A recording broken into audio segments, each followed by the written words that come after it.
Atenção! Antes de assistir ao próximo mistério aqui do canal Lendas Urbanas Antigas, existe uma coisa que talvez você nunca tenha parado para pensar. Como uma história dessas nasce?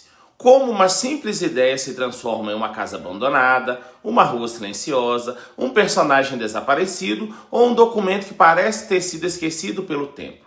Tudo começa muito antes da primeira imagem aparecer na sua tela. Começa com uma pergunta, às vezes uma pergunta simples. O que aconteceria se uma cidade inteira tivesse medo de uma determinada rua? E se alguém encontrasse um mapa que ninguém deveria seguir? E se uma casa antiga guardasse uma história que ninguém mais quisesse contar? A partir dessa pergunta começa a criação. Nós escolhemos uma época, uma cidade, uma atmosfera. Pesquisamos elementos históricos que possam dar vida ao cenário.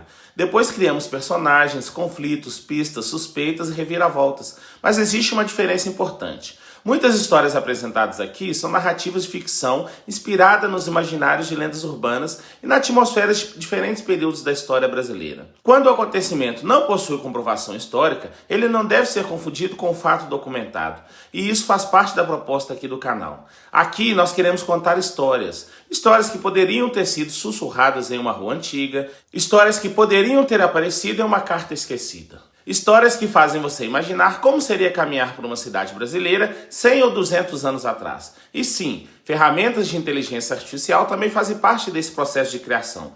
Elas nos ajudam na criação de imagem, reconstruções visuais, sons e outras etapas da produção, mas elas são ferramentas dentro de um processo maior. Existe uma pessoa escolhendo a ideia, construindo a narrativa, definindo o ritmo, revisando o roteiro, selecionando as cenas e decidindo como aquela história será apresentada. Cada episódio recebe uma identidade própria, uma cidade diferente, um período diferente, personagens diferentes e os mistérios diferentes. Porque o objetivo não é simplesmente produzir mais vídeos, é criar histórias que façam você parar, imaginar e querer descobrir o que acontece depois. E existe uma parte desse processo que pertence a você.